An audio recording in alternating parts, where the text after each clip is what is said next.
Las aventuras de Robinson Crusoe.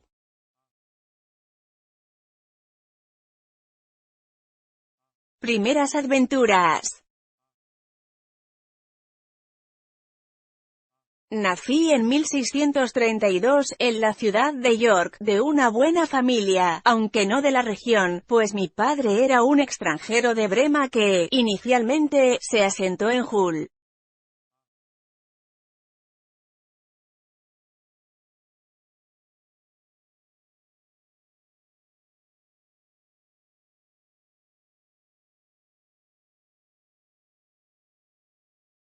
Allí consiguió hacerse con una considerable fortuna como comerciante y, más tarde, abandonó sus negocios y se fue a vivir a York, donde se casó con mi madre, que pertenecía a la familia Robinson, una de las buenas familias del condado de la cual obtuve mi nombre, Robinson Crusoe. Más por la habitual alteración de las palabras que se hace en Inglaterra, ahora nos llaman y nosotros también nos llamamos y escribimos nuestro nombre Crusoe, y así me han llamado siempre mis compañeros.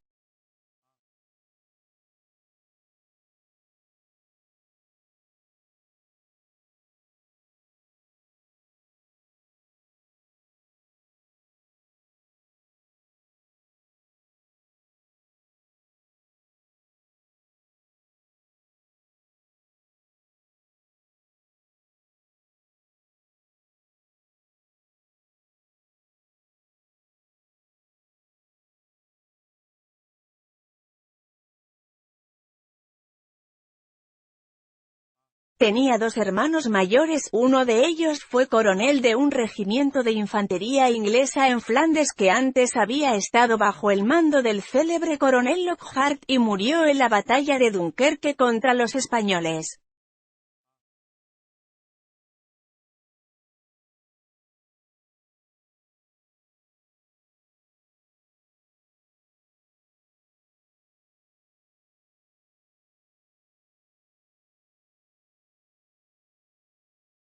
Lo que fue de mi segundo hermano, nunca lo he sabido, al igual que mi padre y mi madre tampoco supieron lo que fue de mí.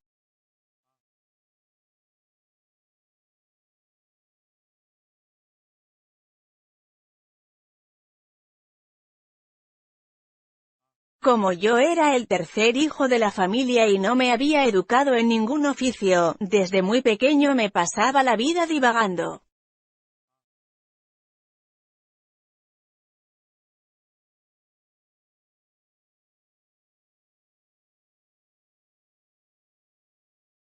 Mi padre, que era ya muy anciano, me había dado una buena educación, tan buena como puede ser la educación en casa y en las escuelas rurales gratuitas, y su intención era que estudiara leyes.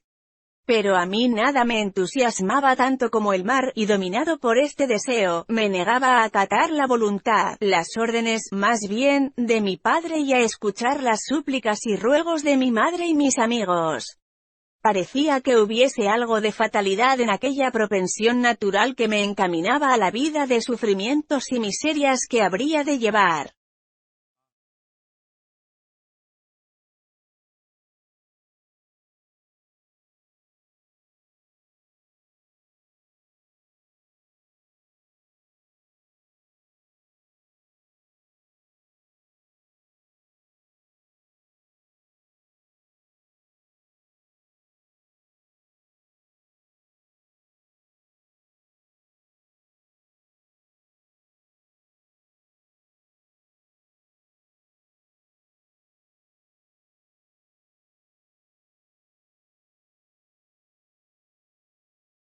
Mi padre, un hombre prudente y discreto, me dio sabios y excelentes consejos para disuadirme de llevar a cabo lo que, adivinaba, era mi proyecto.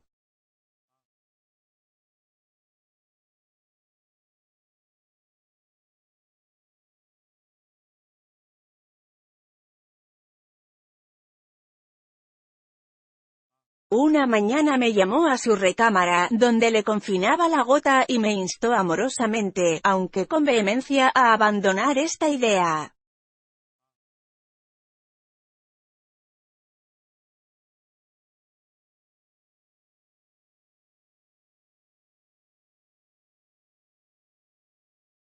Me preguntó qué razones podía tener, aparte de una mera vocación de vagabundo, para abandonar la casa paterna y mi país natal, donde sería bien acogido y podría, con dedicación e industria, hacerme con una buena fortuna y vivir una vida cómoda y placentera.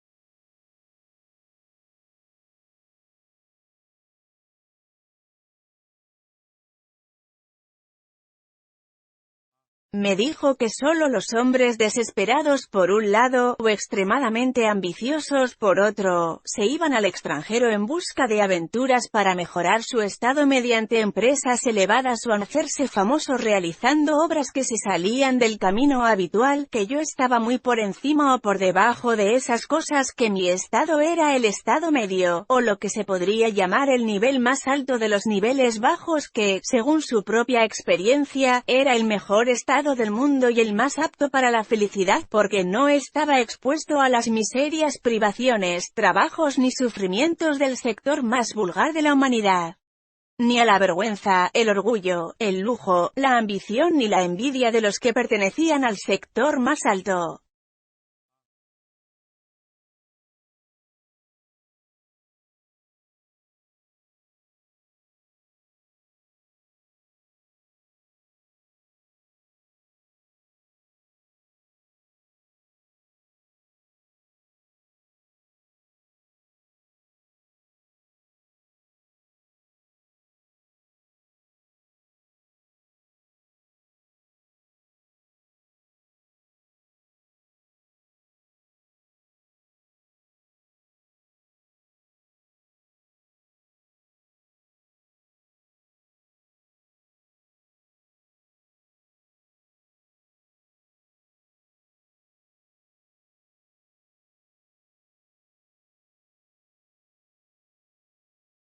Me dijo que podía juzgar por mí mismo la felicidad de este estado, siquiera por un hecho, que este era un estado que el resto de las personas envidiaba, que los reyes a menudo se lamentaban de las consecuencias de haber nacido para grandes propósitos y deseaban haber nacido en el medio de los dos extremos, entre los viles y los grandes.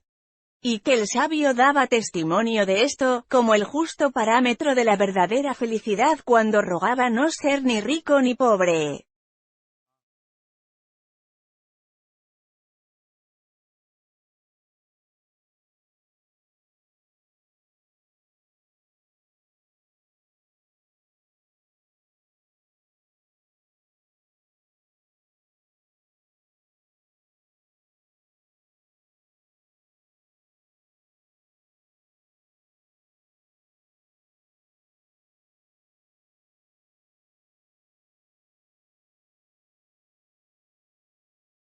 Me urgió a que me fijara y me diera cuenta de que los estados superiores e inferiores de la humanidad siempre sufrían calamidades en la vida, mientras que el estado medio padecía menos desastres y estaba menos expuesto a las vicisitudes que los estados más altos y los más bajos, que no padecía tantos desórdenes y desazones del cuerpo y el alma, como los que, por un lado, llevaban una vida llena de vicios, lujos y extravagancias, o los que, por el otro, sufrían por el trabajo excesivo, la necesidad y la falta o insuficiencia de alimentos y, luego, se enfermaban por las consecuencias naturales del tipo de vida que llevaban.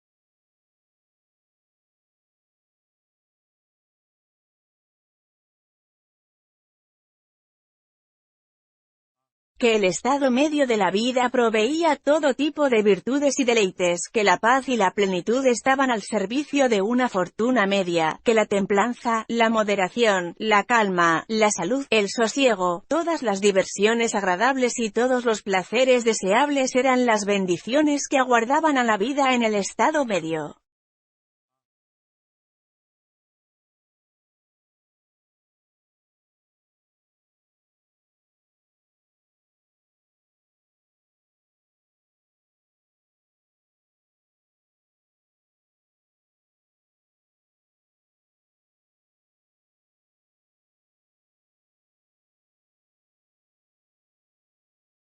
Que, de este modo, los hombres pasaban tranquila y silenciosamente por el mundo y partían cómodamente de él, sin avergonzarse de la labor realizada por sus manos o realizada por sus manos o su mente, ni venderse como esclavos por el pan de cada día, ni padecer el agobio de las circunstancias adversas que le roban la paz al alma y el descanso al cuerpo, que no sufren por la envidia ni la secreta quemazón de la ambición por las grandes cosas.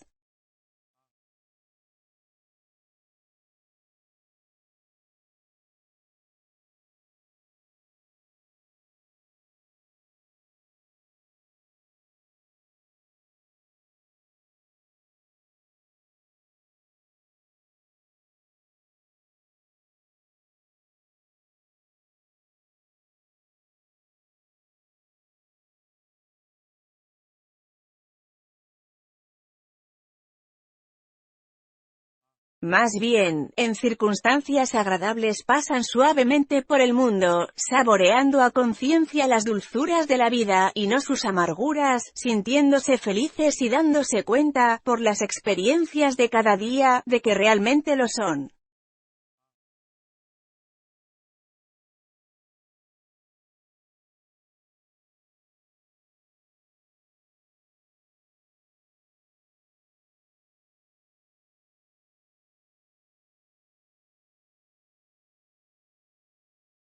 Después de esto, me rogó encarecidamente y del modo más afectuoso posible, que no actuara como un niño, que no me precipitara a las miserias de las que la naturaleza y el estado en el que había nacido me eximían.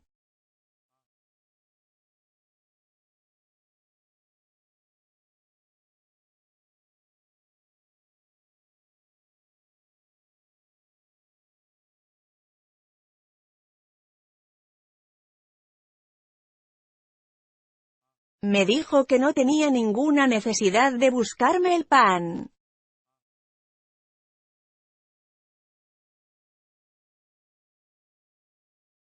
que él sería bueno conmigo y me ayudaría cuanto pudiese a entrar felizmente en el estado de la vida que me había estado aconsejando.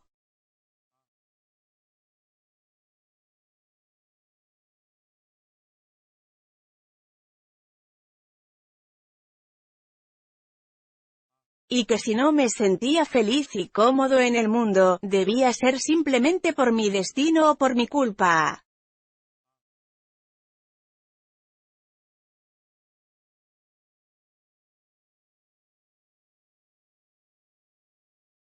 Y que él no se hacía responsable de nada porque había cumplido con su deber, advirtiéndome sobre unas acciones que, él sabía, podían perjudicarme.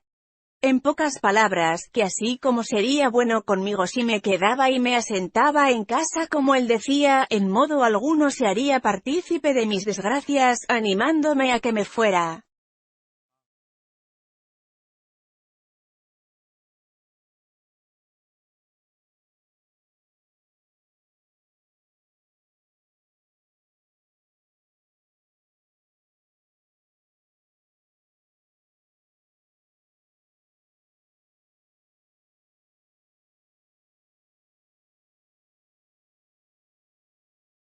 Para finalizar, me dijo que tomara el ejemplo de mi hermano mayor, con quien había empleado inútilmente los mismos argumentos para disuadirlo de que fuera a la guerra en los Países Bajos, quien no pudo controlar sus deseos de juventud y se alistó en el ejército, donde murió.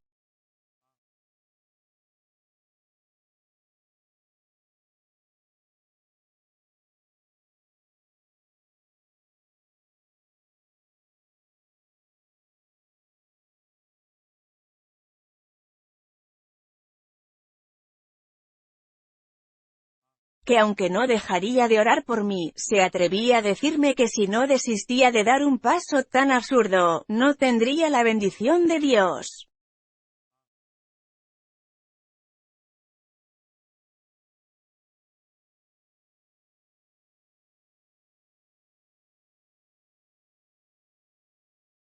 Y que en el futuro, tendría tiempo para pensar que no había seguido su consejo cuando tal vez ya no hubiera nadie que me pudiese ayudar.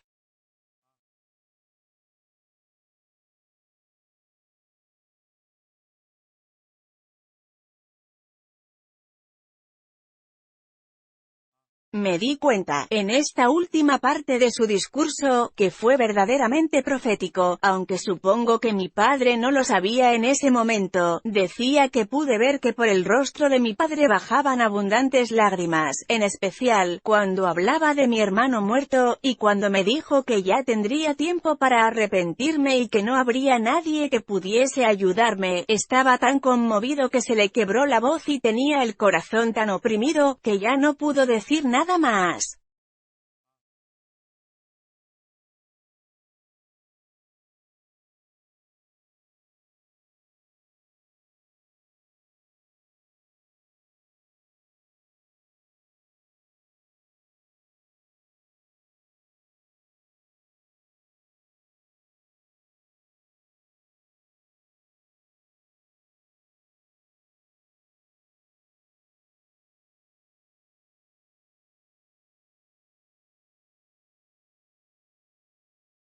Me sentí sinceramente emocionado por su discurso y decidí no pensar más en viajar sino en establecerme en casa conforme con los deseos de mi padre.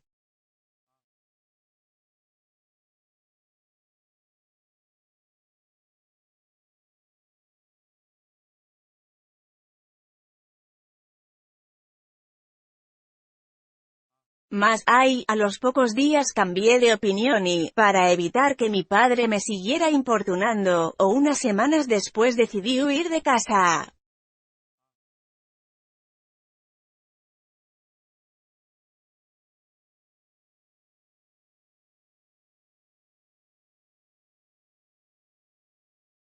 Sin embargo, no actué precipitadamente, ni me dejé llevar por la urgencia de un primer impulso.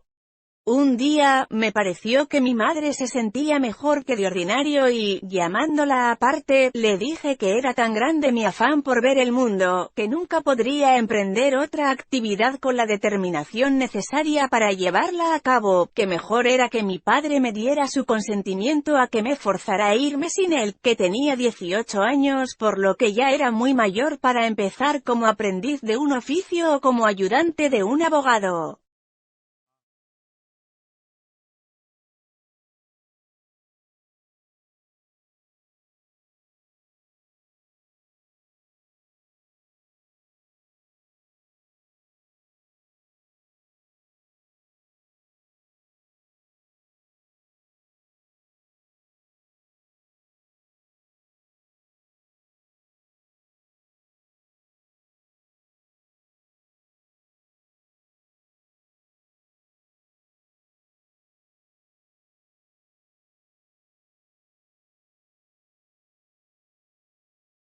Y que estaba seguro de que si lo hacía, nunca lo terminaría y, en poco tiempo, huiría de mi maestro para irme al mar.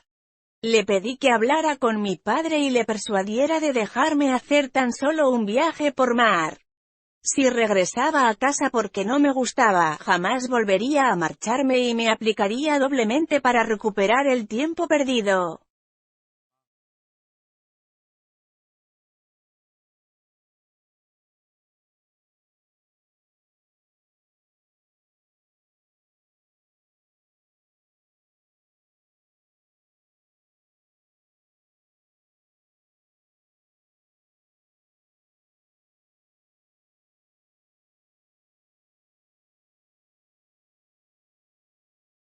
Estas palabras enfurecieron a mi madre. Me dijo que no tenía ningún sentido hablar con mi padre sobre ese asunto, pues él sabía muy bien cuál era mi interés en que diera su consentimiento para algo que podía perjudicarme tanto, que ella se preguntaba cómo podía pensar algo así después de la conversación que había tenido con mi padre y de las expresiones de afecto y ternura que había utilizado conmigo. En pocas palabras, que si yo quería arruinar mi vida, ellos no tendrían forma de evitarlo, pero que tuviera por cierto que nunca tendría su consentimiento para hacerlo, y que, por su parte, no quería hacerse partícipe de mi destrucción para que nunca pudiese decirse que mi madre había accedido a algo a lo que mi padre se había opuesto.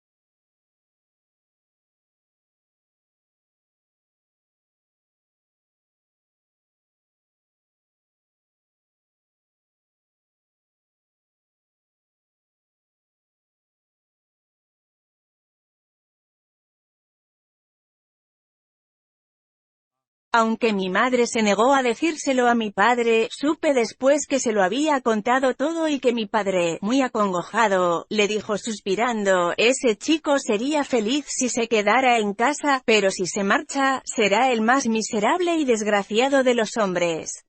No puedo darle mi consentimiento para esto.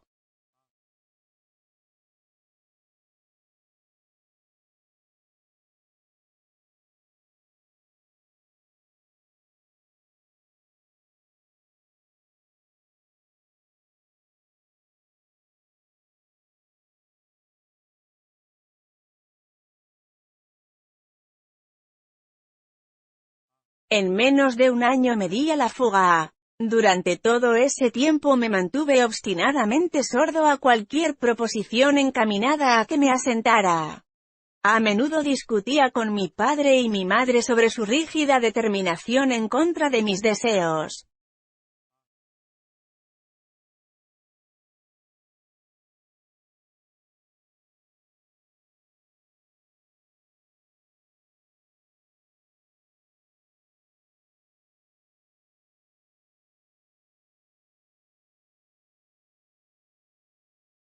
Más cierto día, estando en Hull, a donde había ido por casualidad y sin ninguna intención de fugarme.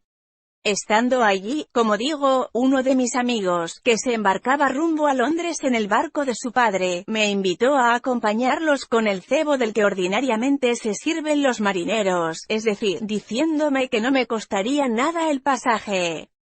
No volví a consultarle a mi padre ni a mi madre, ni siquiera les envié recado de mi decisión.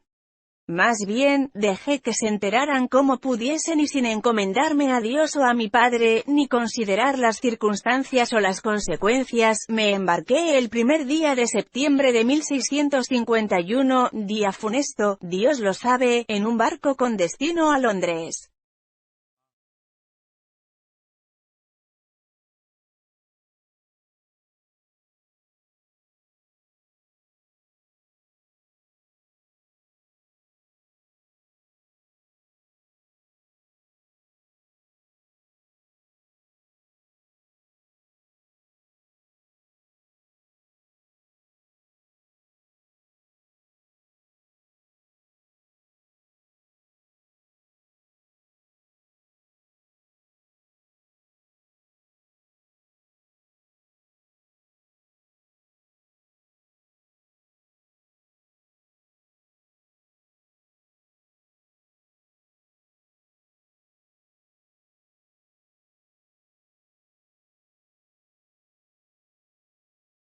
Creo que nunca ha existido un joven aventurero cuyos infortunios empezasen tan pronto y durasen tanto tiempo como los míos.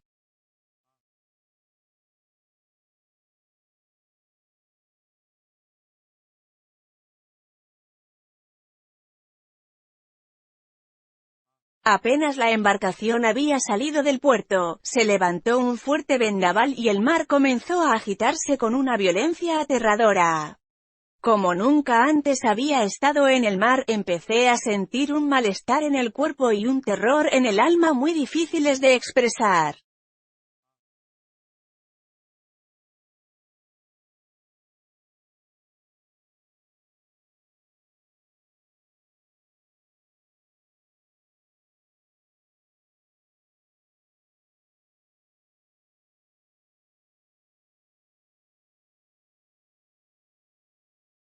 Comencé entonces a pensar seriamente en lo que había hecho y en que estaba siendo justamente castigado por el cielo por abandonar la casa de mi padre y mis obligaciones.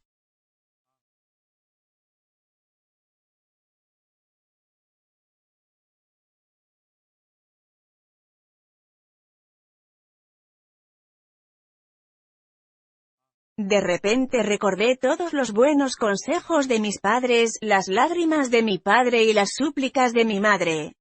Mi corazón, que aún no se había endurecido, me reprochaba por haber desobedecido a sus advertencias y haber olvidado mi deber hacia Dios y hacia mi padre.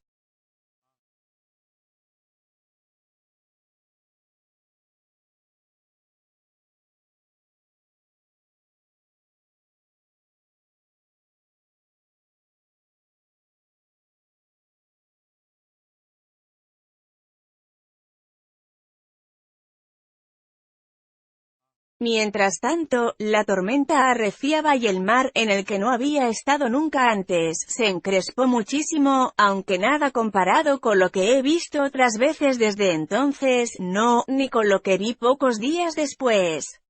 Sin embargo, era suficiente para asustarme, pues entonces apenas era un joven navegante que jamás había visto algo así.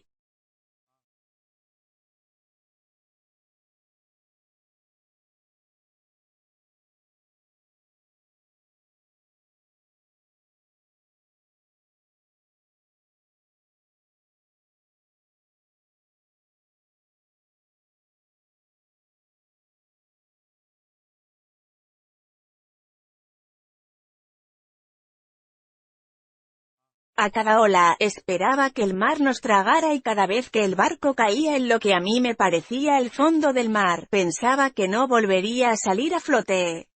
En esta agonía física y mental, hice muchas promesas y resoluciones. Si Dios quería salvarme la vida en este viaje, si volvía a pisar tierra firme, me iría directamente a casa de mi padre y no volvería a montarme en un barco mientras viviese, seguiría sus consejos y no volvería a verme sumido en la miseria.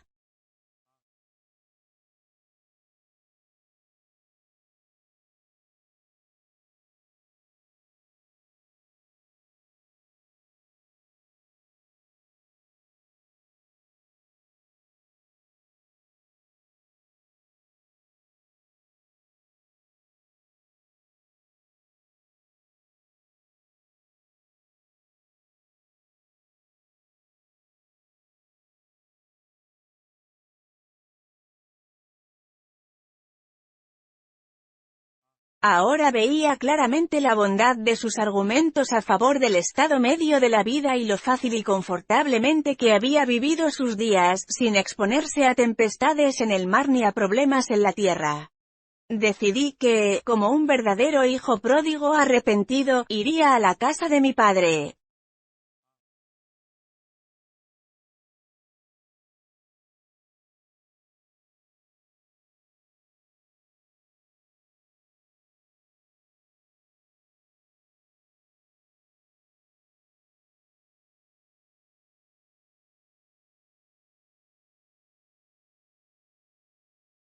Estos pensamientos sabios y prudentes me acompañaron lo que duró la tormenta, incluso, un tiempo después. No obstante, al día siguiente, el viento menguó, el mar se calmó y yo comenzaba a acostumbrarme al barco. Estuve bastante circunspecto todo el día porque aún me sentía un poco mareado, pero hacia el atardecer, el tiempo se despejó, el viento amainó y siguió una tarde encantadora.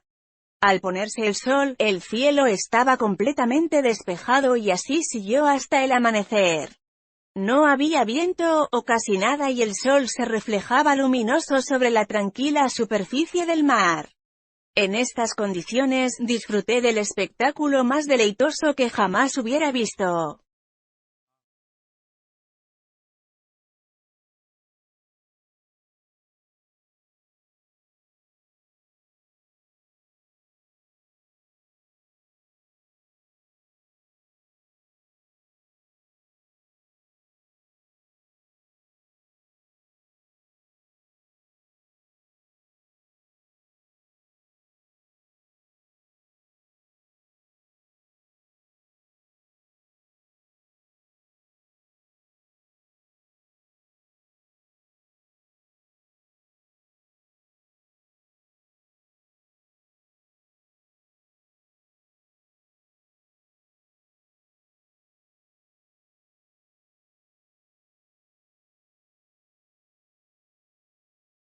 Había dormido bien toda la noche y ya no estaba mareado sino más bien animado, contemplando con asombro el mar, que había estado tan agitado y terrible el día anterior, y que, en tan poco tiempo se había tornado apacible y placentero.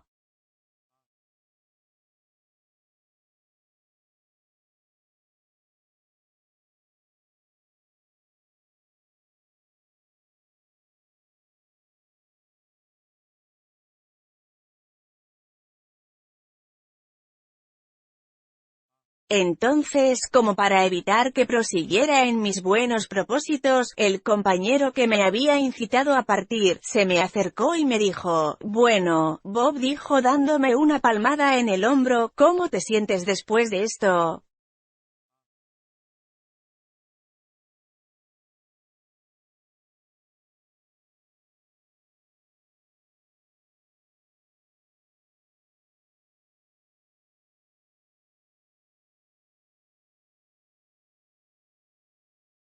Estoy seguro de que anoche, cuando apenas soplaba una ráfaga de viento, estabas asustado, ¿no es cierto?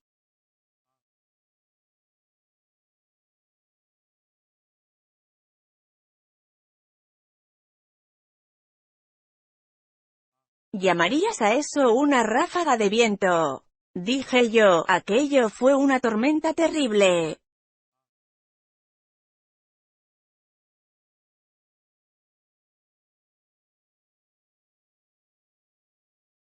Una tormenta, tonto, me contestó. ¿Llamas a eso una tormenta? Pero si no fue nada, teniendo un buen barco y estando en mar abierto, no nos preocupamos por una borrasca como esa. Lo que pasa es que no eres más que un marinero de agua dulce, Bob.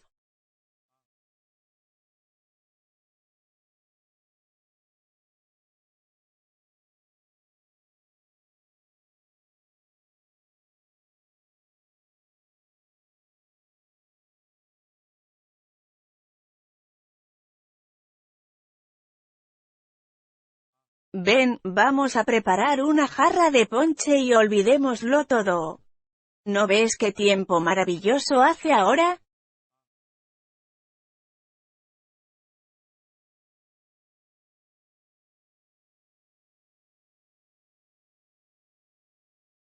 Para abreviar esta penosa parte de mi relato, diré que hicimos lo que habitualmente hacen los marineros. Preparamos el ponche y me emborraché. En esa noche de borrachera, ahogué todo mi remordimiento, mis reflexiones sobre mi conducta pasada y mis resoluciones para el futuro.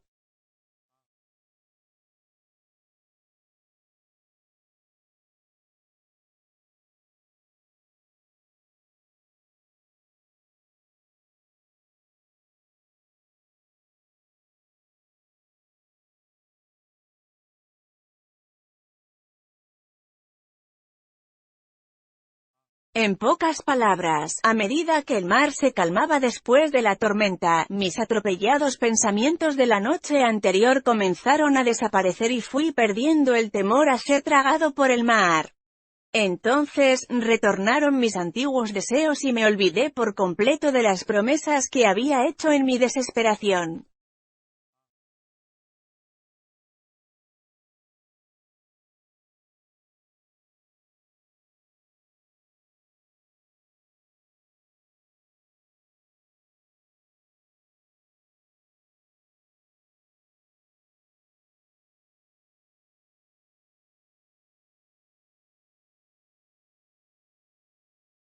Aún tuve algunos momentos de reflexión en los que procuraba recobrar la sensatez, pero me sacudía como si de una enfermedad se tratase. Dedicándome de lleno a la bebida y a la compañía, logré vencer esos ataques, como los llamaba entonces, y en 5 o 6 días logré una victoria total sobre mi conciencia, como lo habría deseado cualquier joven que hubiera decidido no dejarse abatir por ella.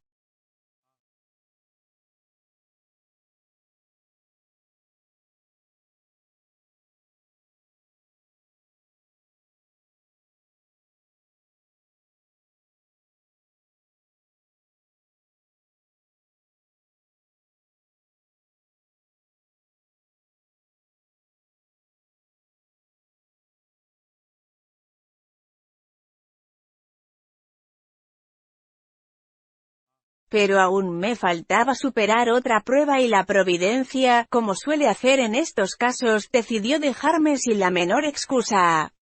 Si no había tomado lo sucedido como una advertencia, lo que vino después fue de tal magnitud, que hasta el más implacable y empedernido miserable habría advertido el peligro y habría implorado misericordia.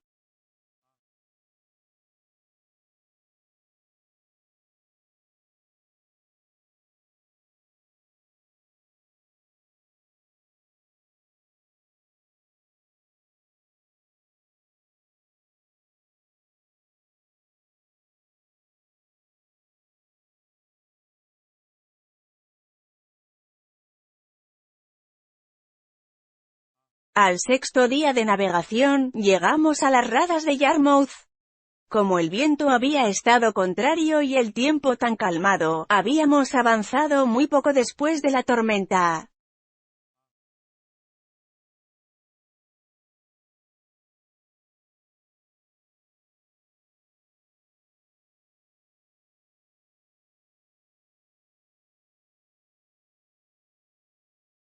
Allí tuvimos que anclar y allí permanecimos, mientras el viento seguía soplando contrario, es decir, del sudoeste, a lo largo de 7 u 8 días, durante los cuales, muchos barcos de Newcastle llegaron a las mismas Radas, que eran una bahía en la que los barcos, habitualmente, esperaban a que el viento soplara favorablemente para pasar el río.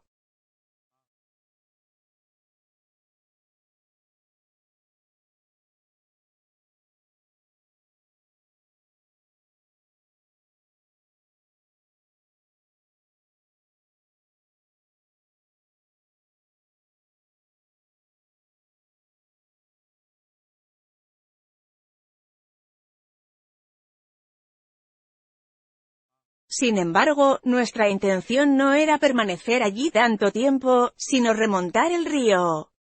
Pero el viento comenzó a soplar fuertemente, al cabo de 4 o 5 días, continuó haciéndolo con mayor intensidad.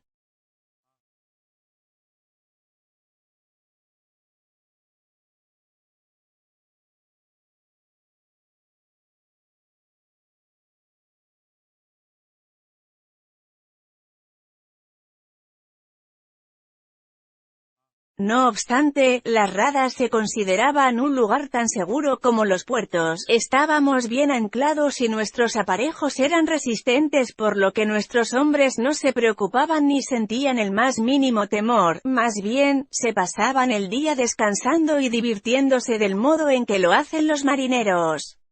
En la mañana del octavo día, el viento aumentó y todos pusimos manos a la obra para nivelar el mástil y aparejar todo para que el barco resistiera lo mejor posible.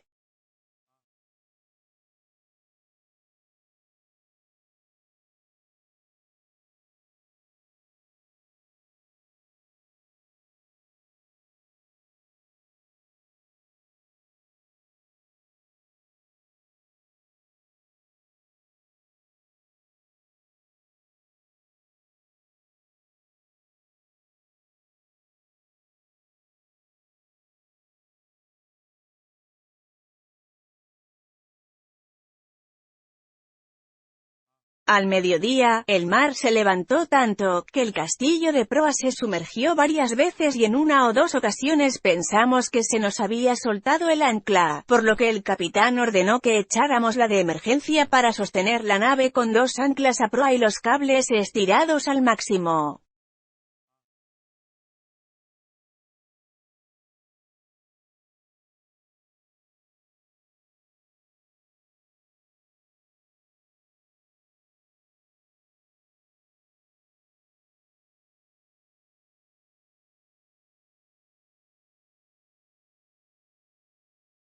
Se desató una terrible tempestad y, entonces, empecé a vislumbrar el terror y el asombro en los rostros de los marineros.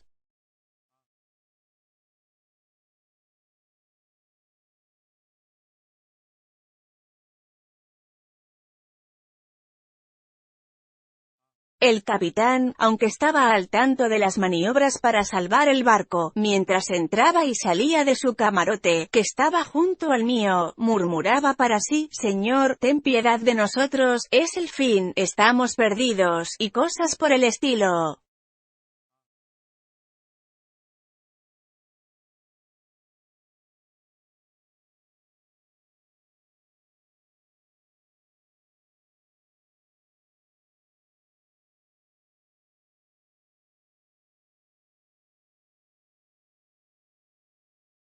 Durante estos primeros momentos de apuro, me comporté estúpidamente, paralizado en mi cabina, que estaba en la proa. No soy capaz de describir cómo me sentía.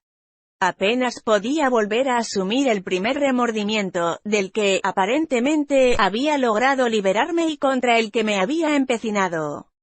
Pensé que había superado el temor a la muerte y que esto no sería nada, como la primera vez, más cuando el capitán se me acercó, como acabo de decir, y dijo que estábamos perdidos, me sentí aterrorizado.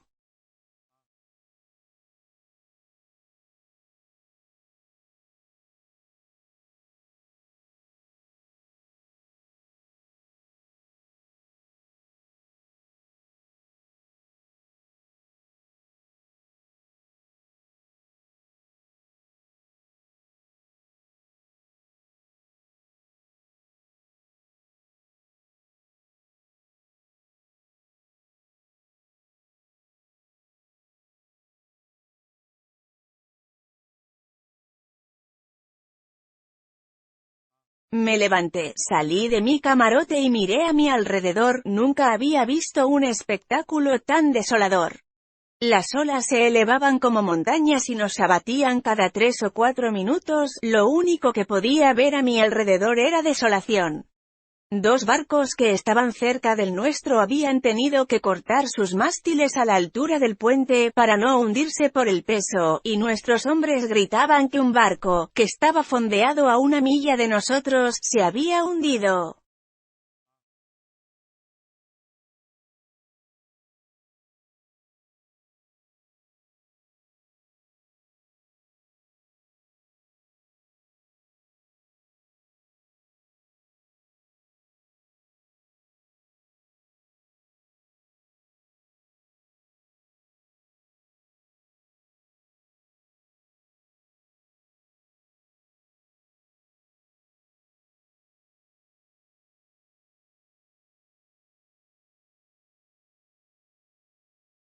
Otros dos barcos que se habían zafado de sus anclas eran peligrosamente arrastrados hacia el mar sin siquiera un mástil.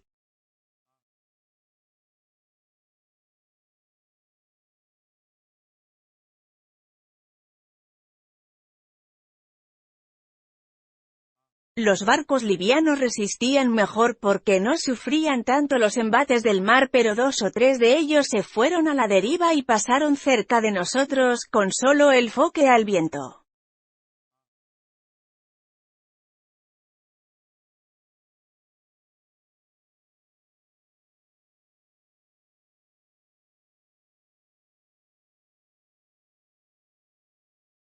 Hacia la tarde, el piloto y el contramaestre le pidieron al capitán de nuestro barco que les permitiera cortar el palo del trinquete, a lo que el capitán se negó. más cuando el contramaestre protestó diciendo que si no lo hacían, el barco se hundiría, accedió. Cuando cortaron el palo, el mástil se quedó tan al descubierto y desestabilizó la nave de tal modo, que se vieron obligados a cortarlo también y dejar la cubierta totalmente arrasada.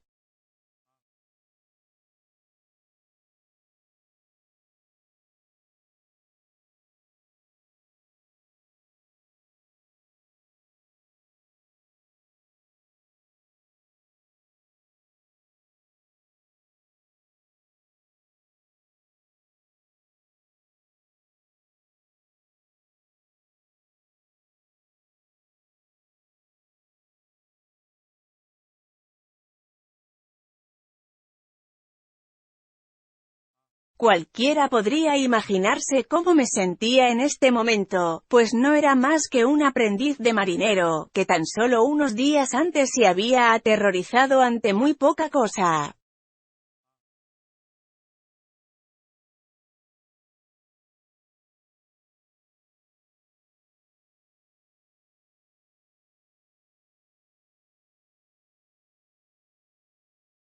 Pero si me es posible expresar, al cabo de tanto tiempo, lo que pensaba entonces, diré que estaba 10 veces más asustado por haber abandonado mis resoluciones y haber retomado mis antiguas convicciones, que por el peligro de muerte ante el que me encontraba. Todo esto, sumando al terror de la tempestad, me puso en un estado de ánimo, que no podría describir con palabras.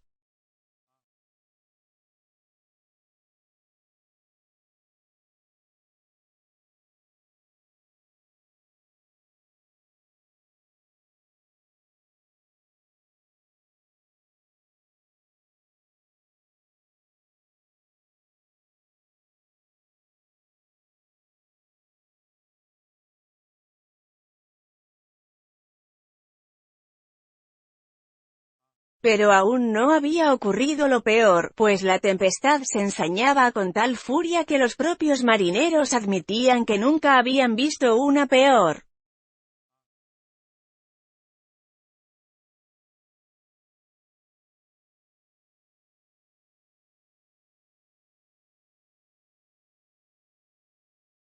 Teníamos un buen barco pero llevábamos demasiado peso y esto lo hacía bambolearse tanto, que los marineros, a cada rato, gritaban que se iría a pique.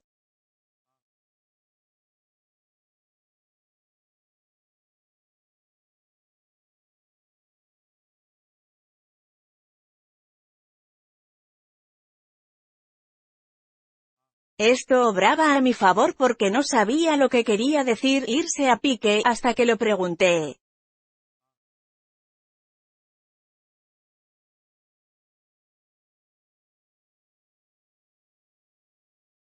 La tempestad arreciaba tanto que pude ver algo que no se ve muy a menudo. El capitán, el contramaestre y algunos otros más sensatos que los demás, se pusieron a rezar, esperando que, de un momento a otro, el barco se hundiera.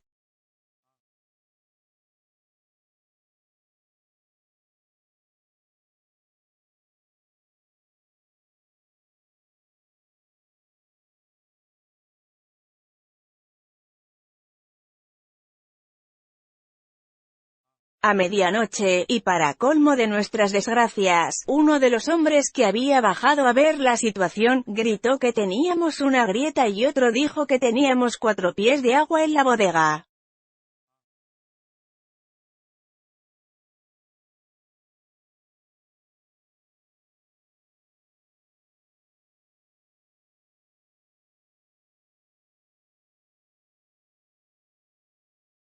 Entonces nos llamaron a todos para poner en marcha la bomba.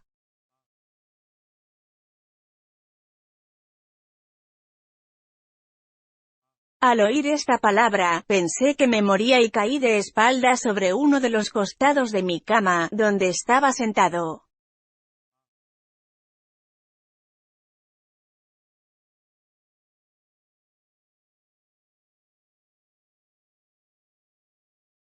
Sin embargo, los hombres me levantaron y me dijeron que ya que no había hecho nada antes, que muy bien podía ayudar con la bomba como cualquiera de ellos. Al oír esto, me levanté rápidamente, me dirigí a la bomba y me puse a trabajar con todas las fuerzas de mi corazón.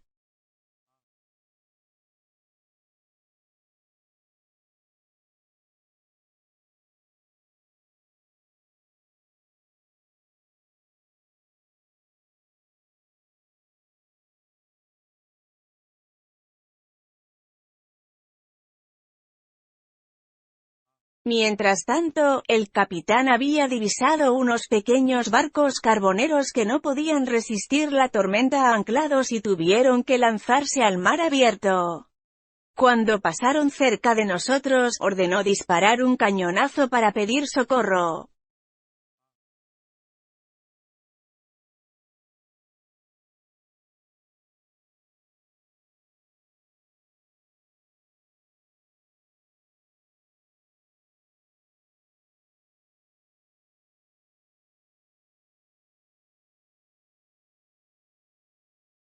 Yo, que no tenía idea de lo que eso significaba, me sorprendí tanto que pensé que el barco se había quebrado o que algo espantoso había ocurrido.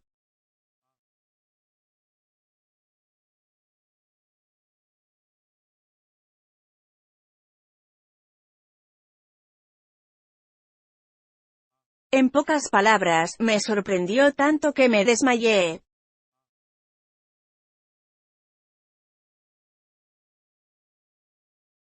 En ese momento, cada cual velaba por su propia vida, de modo que nadie se preocupó por mí o por lo que pudiera pasarme.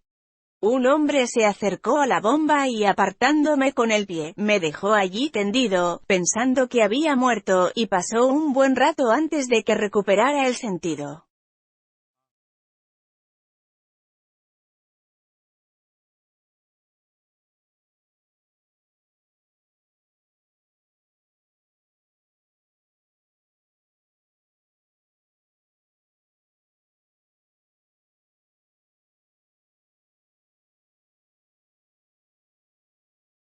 Seguimos trabajando pero el agua no cesaba de entrar en la bodega.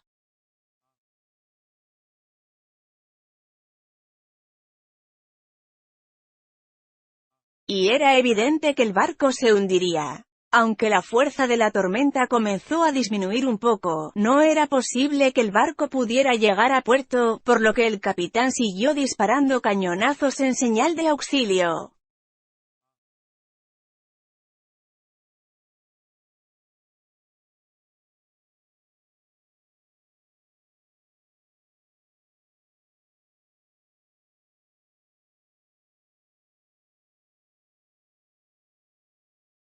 Un barco pequeño, que se había soltado justo delante de nosotros, envió un bote para rescatarnos.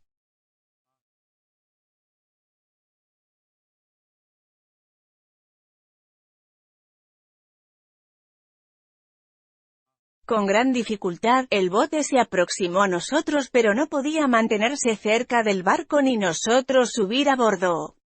Por fin, los hombres que iban en el bote comenzaron a remar con todas sus fuerzas, arriesgando su vida para salvarnos.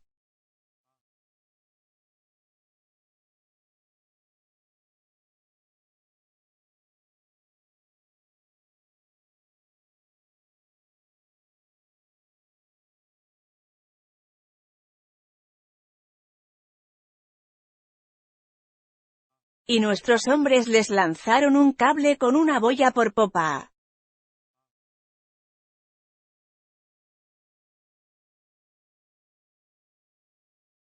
Después de muchas dificultades pudieron asirlo y así los acercamos hasta la popa y conseguimos subir a bordo.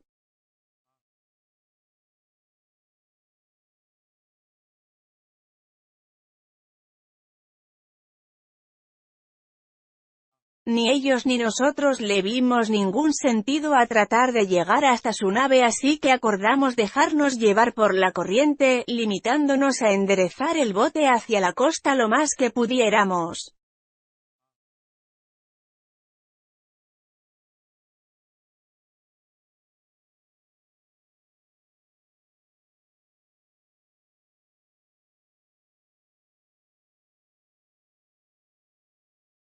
Nuestro capitán les prometió que, si el bote se destrozaba al llegar a la orilla, él se haría cargo de indemnizar a su capitán.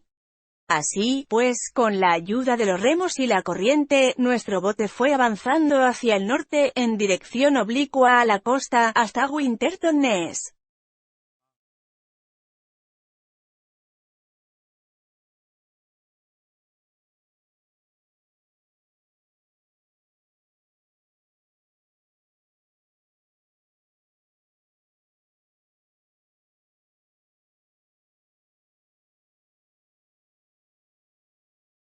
No había transcurrido mucho más de un cuarto de hora desde que abandonáramos nuestro barco, cuando lo vimos hundirse. Entonces comprendí, por primera vez, lo que significa irse a pique.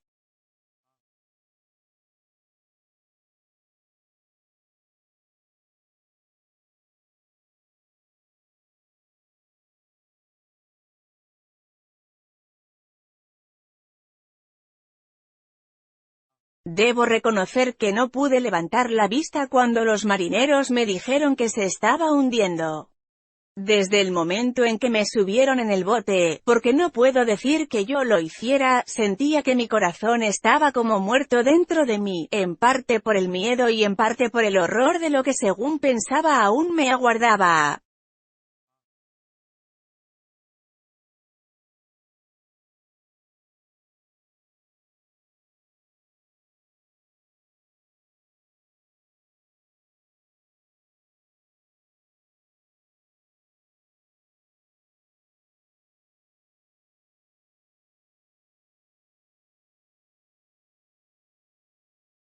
Mientras estábamos así, los hombres seguían remando para acercar el bote a la costa y podíamos ver, cuando subíamos a la cresta de una ola, que había un montón de gente en la orilla, corriendo de un lado a otro para socorrernos cuando llegáramos.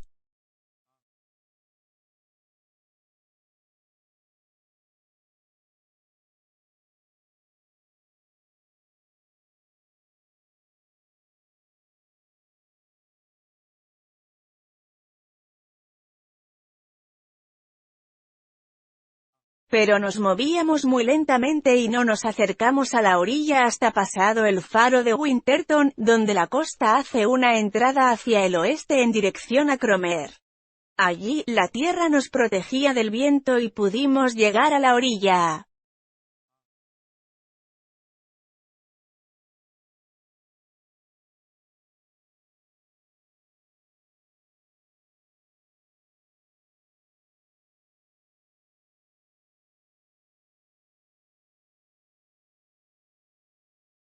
Con mucha dificultad, desembarcamos a salvo y, después, fuimos andando hasta Yarmouth, donde, como a hombres desafortunados que éramos, nos trataron con gran humanidad, desde los magistrados del pueblo, que nos proveyeron buen alojamiento, hasta los comerciantes y dueños de barcos, que nos dieron suficiente dinero para llegar a Londres o Hull, según lo deseáramos.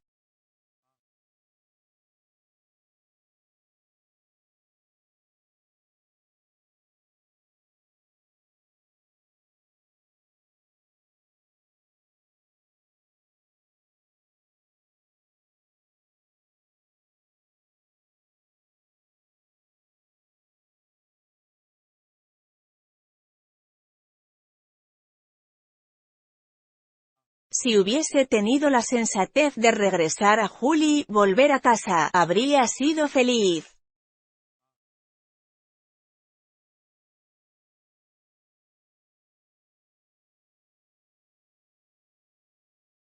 Y mi padre, como emblema de la parábola de nuestro bendito Redentor, habría matado su ternero más cebado en mi honor, pues pasó mucho tiempo desde que se enteró de que el barco en el que me había escapado se había hundido en la rada de Yarmouth, hasta que supo que no me había ahogado.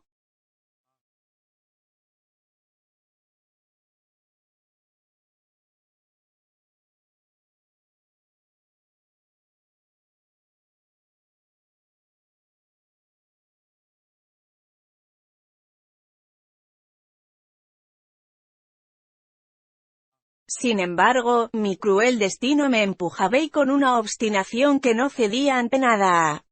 Aunque muchas veces sentí los llamados de la razón y el buen juicio para que regresara a casa, no tuve la fuerza de voluntad para hacerlo.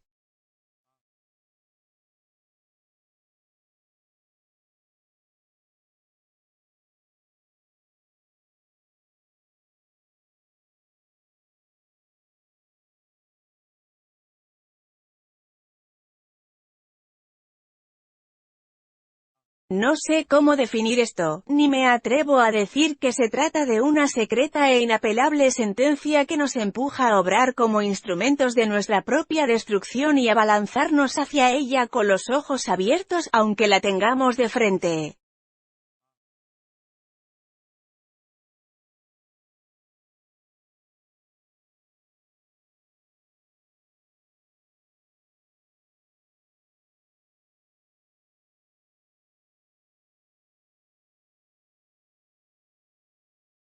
Ciertamente, solo una desgracia semejante, insosleyable por decreto y de la que en modo alguno podía escapar, pudo haberme obligado a seguir adelante, en contra de los serenos razonamientos y avisos de mi conciencia y de las dos advertencias que había recibido en mi primera experiencia.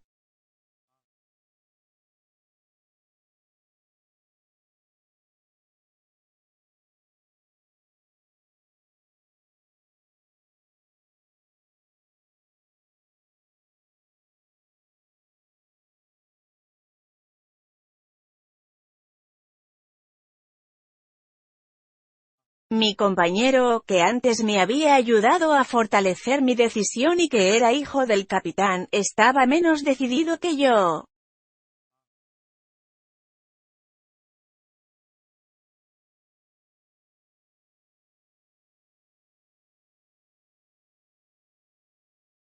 La primera vez que me habló, que no fue hasta pasados 3 o 4 días de nuestro desembarco en Yarmouth, puesto que en el pueblo nos separaron en distintos alojamientos como decía, la primera vez que me vio, me pareció notar un cambio en su tono.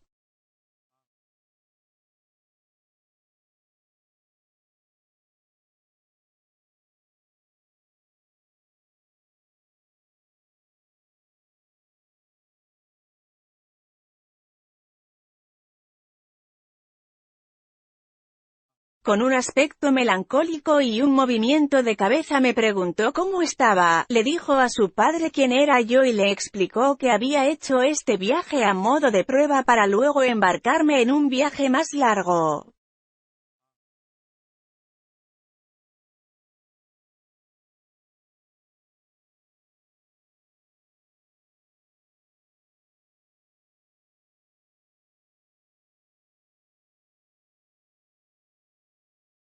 Su padre se volvió hacia mí con un gesto de preocupación. Muchacho, me dijo, no debes volver a embarcarte nunca más. Debes tomar esto como una señal clara e irrefutable de que no podrás ser marinero.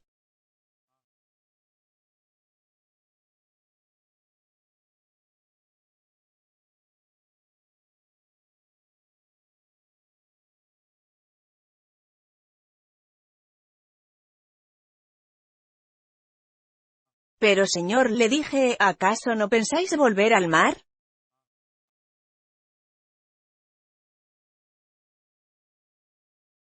Mi caso es diferente, dijo él, esta es mi vocación y, por lo tanto, mi deber.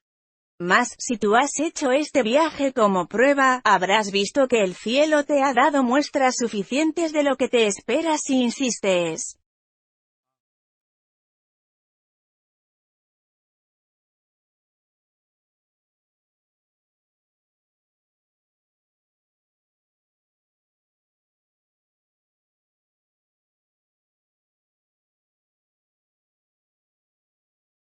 Tal vez esto nos haya pasado por tu culpa, como pasó con Jonás en el barco que lo llevaba a Tarsis.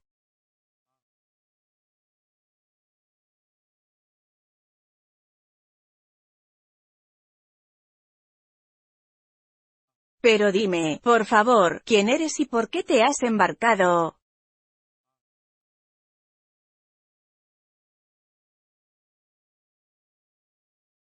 Entonces, le relaté parte de mi historia, al final de la cual, estalló en un extraño ataque de cólera y dijo, ¿qué habré hecho yo para que semejante infeliz se montara en mi barco?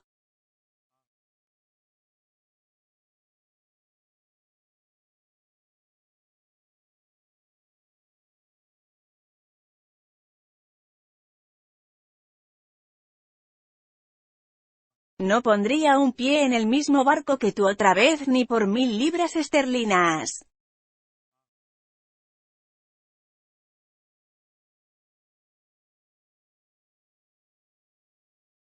Esto fue, como pensaba, una explosión de sus emociones, aún alteradas por la sensación de pérdida, que había rebasado los límites de su autoridad hacia mí.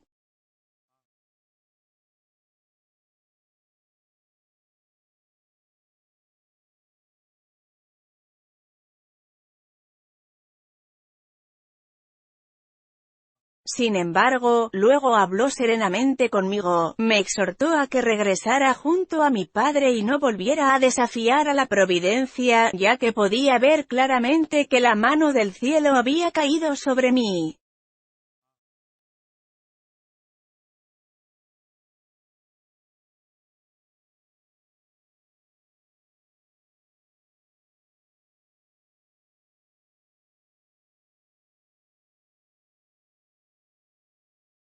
Y, muchacho dijo, ten en cuenta lo que te estoy diciendo. Si no regresas, a donde quiera que vayas solo encontrarás desastres y decepciones hasta que se hayan cumplido cabalmente las palabras de tu padre.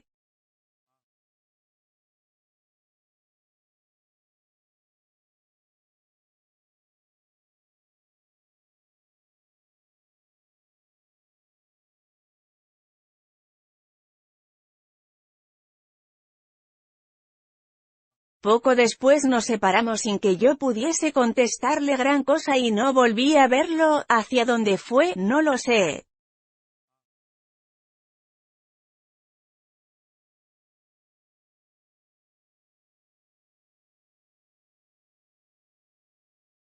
Por mi parte, con un poco de dinero en el bolsillo, viajé a Londres por tierra y allí, lo mismo que en el transcurso del viaje, me debatí sobre el rumbo que debía tomar mi vida, si debía regresar a casa o al mar.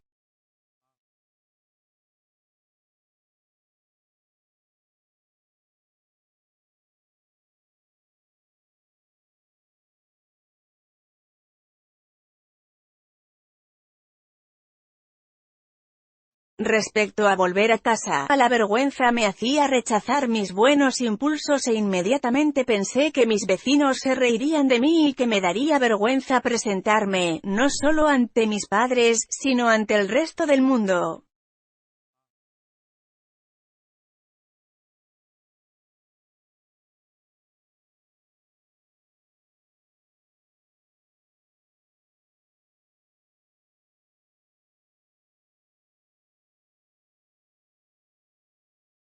En este sentido, y desde entonces, he observado lo incongruentes e irracionales que son los seres humanos, especialmente los jóvenes, frente a la razón que debe guiarlos en estos casos, es decir, que no se avergüenzan de pecar sino de arrepentirse de su pecado, que no se avergüenzan de hacer cosas por las que, legítimamente, serían tomados por tontos, sino de retractarse, por lo que serían tomados por sabios.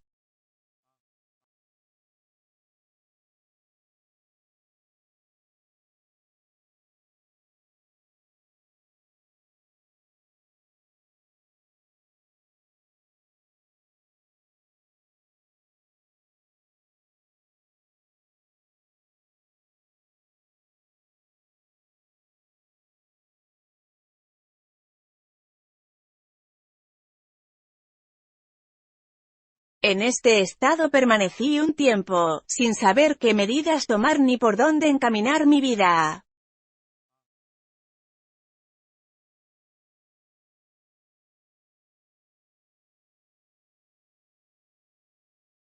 Aún me sentía renuente a volver a casa y, a medida que demoraba mi decisión, se iba disipando el recuerdo de mis desgracias, lo cual, a su vez, hacía disminuir aún más mis débiles intenciones de regresar a casa. Finalmente, me olvidé de ello y me dispuse a buscar la forma de viajar.